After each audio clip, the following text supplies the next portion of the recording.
Friends, तो री NEET 2026 की प्रिपरेशन चल रही है। और हमारी कोशिश ये है कि आपको री नीट का जनरली आइडिया नहीं है। 2016 और 2015 दो साल ऐसे हैं जहाँ पर कि दो बार एग्जाम हुआ था।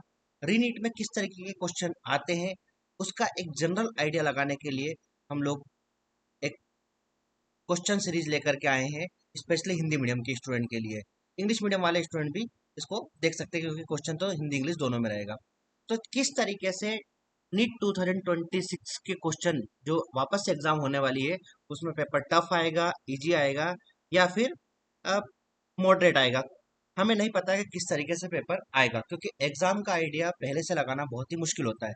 लेकिन एक बात याद रखना हमेशा, पेपर कोई सा भी हो, किसी भी सब्जेक्ट का हो, कोई सी भी एग्जाम हो, हमेशा पेपर आएगा कंसेप्ट से। क्वेश्चन जो बनेगा वो कहाँ से बनेगा? कंसेप्ट से। तो क्यों ना पीवाईक्यू के कुछ क्वेश्चन से हम जनरल आइडिया ले। और एनसीईआरटी से पेपर आता है बेसिकली, तो एनसीईआरटी और क्वेश्चन के बीच में किस तरीके से रिलेशन बनाते हैं एग्जामिनर, उसको हम समझने की कोशिश करते हैं। तो एक और क्वेश्चन रीनीट 2016 का, 2016 का एक क्वेश्चन लेकर के आए हैं और उसको हम एनसीईआरटी के पॉइंट ऑफ व्यू से समझते हैं कि किस तरीके से इसका आंसर आ सकता है और कौन कौन से फाइलम या क्लास जो है इस क्वेश्चन में कवर किया है। तो क्वेश्चन हम पढ़ते हैं। सही कथन चुनना है, चूज द करेक्ट स्टेटमेंट। हमें करेक्ट स्टेटमेंट जो है वो फाइंड आउट करना है। देखिए, पहला ऑप्शन दे रखा है सभी सरीसृपों, ऑल रेप्टाइल्स में तीन कक्षीय हृदय होता है। पहला ऑप्शन ये दे रखा है। दूसरा है सभी मछलियों में, है ना, ऑल पिसेस, जो पाइसिस होती है उसमें क्लोम छिद्र, जो गिल स्लिट होते हैं वो ओपरकुलम से ढके हुए होते हैं। ये स्टेटमेंट सही है गलत है ये देखना है हमें। सभी ऑल मैमल्स जो है वो क्या है बता रहे हैं, सजीव प्रजक। सजीव प्रजक का मतलब होता है विविपेरस, के सभी के सभी मैमल्स विविपेरस होते हैं क्या? अभी आंसर देख लेते हैं।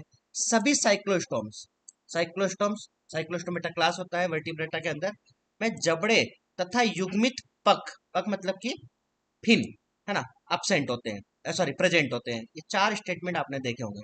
अब देखते हैं कि कौन सा स्टेटमेंट इन चारों में से सही है। पहला ऑप्शन दे रखा है सभी रेप्टाइल्स में तीन चैम्बर वाला हार्ट होता है।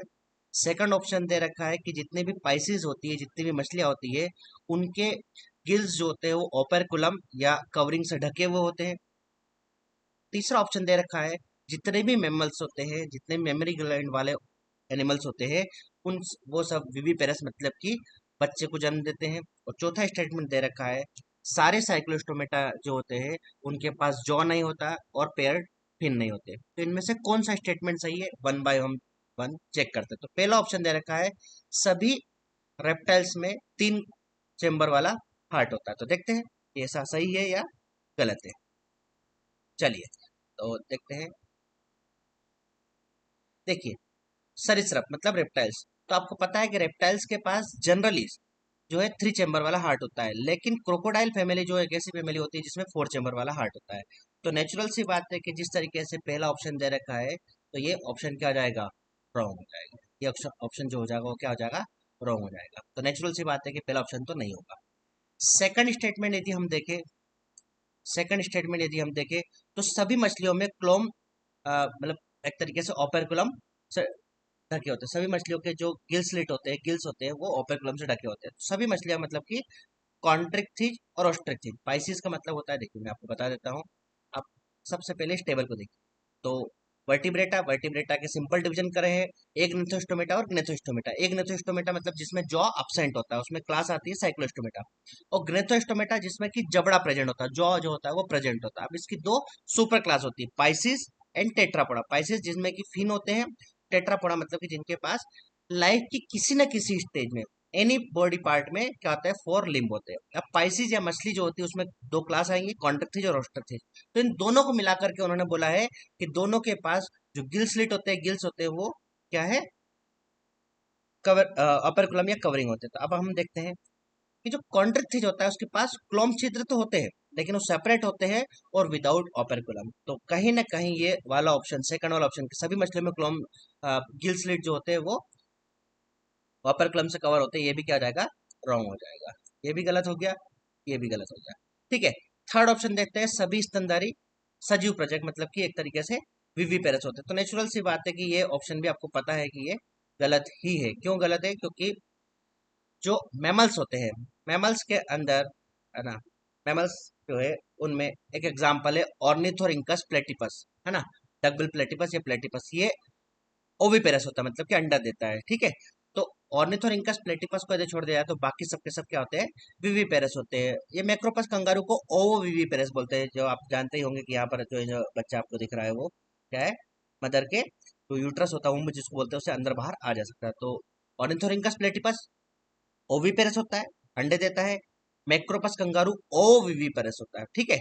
और बाकी जितने भी है वो सबके सब क्या होंगे, विविपेरस होंगे। तो नेचुरल सी बात है कि अब आप वापस देखेंगे तो थर्ड वाला ऑप्शन भी जो हो रहा है वो कहीं ना कहीं गलत हो रहा है। फोर्थ ऑप्शन देखते हैं, सभी साइक्लोस्टोमेटा में जबड़े तथा युग्मित पख नहीं होते। अब इस ऑप्शन को बहुत अच्छे से समझिए, all cyclostome do not possess jaw and paired fin, ठीक है। ये ध्यान रखना है, क्या बोला है, पेयर्ड फिन नहीं होते। क्या नहीं होते, पेड़, मतलब फिन होते हैं लेकिन पेड़ फिन नहीं होते, ये बोला है किसके अंदर, फोर्थ ऑप्शन में। तब एनसीईआरटी चेक करते हैं, हर चीज को आप एनसीईआरटी से चेक करिए। हमेशा इससे दो फायदे रहेंगे, आपकी एनसीईआरटी में जो सिली मिस्टेक होती है वो भी बचती जाएगी, और आपका कॉन्फिडेंस भी बढ़ेगा कि हाँ देखो हर क्वेश्चन जो है एनसीईआरटी की लाइन से ही, और किस तरीके से क्वेश्चन की फ्रेमिंग होती है with the help of NCERT. तो अब आप देखेंगे तो साइक्लोस्टोमेटा जो है, साइक्लोस्टोमेटा में बिना जबड़ों का, है ना, without jaw, sucking and circular mouth होता है, ये तो है ही सही। इसके साथ साथ इनके शरीर, इनकी जो बॉडी होती है उसमें स्केल्स एब्सेंट होते हैं, स्केल्स के साथ साथ युग्मित पख, मतलब कि पेड फिन एब्सेंट होते हैं। ध्यान रखना, पेड फिन, फिन एब्सेंट नहीं होते, फिन प्रेजेंट है लेकिन पेड नहीं है ना। ये कॉर्डल फिन जो होता है वो प्रेजेंट होंगे, क्या मिलेंगे, कॉर्डल फिन जो है वो आपको देखने को मिलेंगे। तो नेचुरल सी बात है कि साइक्लोस्टोमेटा के बारे में दो बातें बोली गई है। पहली कि सभी साइक्लोस्टोमेटा में जबड़े, नेचुरल सी बात है, एक नेथोस्टोमेटा में आते हैं तो जबड़े तो अनुपस्थित होंगे ही सही, जो ऑब्सेंट ही होंगे। और युग्मित पख मतलब कि पेड फिन नहीं होते हैं। हाँ, तो ये बिल्कुल लिखा हुआ है एनसीईआरटी के अंदर कि पेड फिन नहीं होते, क्या होते हैं इनके पास, कॉर्डल फिन होते हैं। यदि आपसे जैसे क्वेश्चन पूछा जाए कि साइक्लोस्टोमेटा के पास अनपेड फिन होता है या जो टेल एंड होता है, पूंछ वाला रीजन होता है, वहां पर भी जो है फिन होगा, तो आपको आंसर देना हाँ होता है। लेकिन लेकिन जो है वो पेड फिन नहीं होते। तो उम्मीद है कि आपको क्वेश्चन का आंसर मिल गया होगा, फोर्थ आंसर जो है वो सही है, ठीक है। चलिए, तो फोर्थ को हम करेक्ट मानेंगे। चलिए, ऑल द बेस्ट।